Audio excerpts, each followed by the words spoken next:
அஸ்ஸலாமு அலைக்கும் வரஹ்மத்துல்லாஹி வபரகாத்துஹு.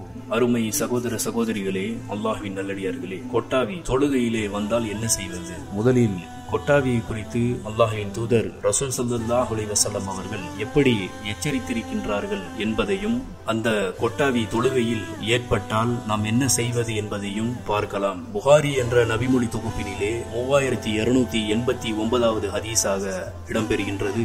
நபி தோழர் அபூ ஹுரைரா ரலியல்லாஹு அன்ஹு அவர்கள் அறிவிக்கின்றார்கள், கொட்டாவி சைத்தானிடமிருந்து வருவதாகும். உங்களில் எவரேனும் கொட்டாவி விட்டால் தம்மால் முடிந்தவரை அதை அடக்கிக் கொள்ளட்டும்.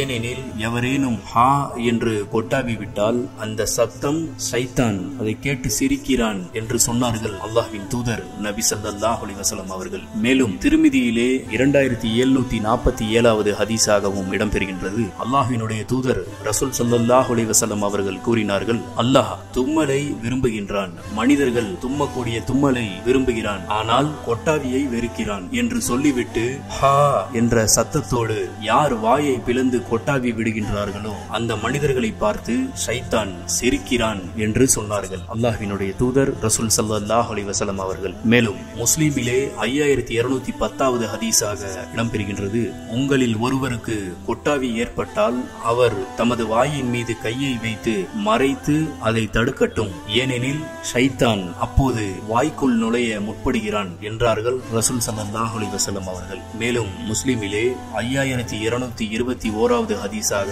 இடம்பெறுகின்றது, உங்களில் ஒருவருக்கு தொழுகையில் கொட்டாவி ஏற்பட்டால் தம்மால் முடிந்தவரை அதை கட்டுப்படுத்தட்டும், ஏனெனில் ஷைத்தான் அப்போது வாய்க்குள் நுழைய முயல்கின்றான் என்று ரசூல் ஸல்லல்லாஹு அலைஹி வஸல்லம் அவர்கள் கூறினார்கள். ஆகவே தொழுகையிலும் சரி, தொழுகை அல்லாத நேரங்களிலும் சரி, கொட்டாவி ஏற்பட்டால் முடிந்தவரை நீங்கள் அதை உங்களுடைய வாயை கொண்டு தடுத்துக் கொள்ளுங்கள். அதாவது ஹா என்ற வாயை பிளந்து கொண்டு கொட்டாவி விடுவீர்கள் சப்தத்தோடு. அதையெல்லாம் இல்லாமல் உங்களுக்கு கொட்டாவி வந்தால் உங்களுடைய வாயில் நீங்கள் கையை வைத்து அதை மறைத்து நீங்கள் அந்த கொட்டாவியை தடுத்துக் கொள்ளுங்கள்.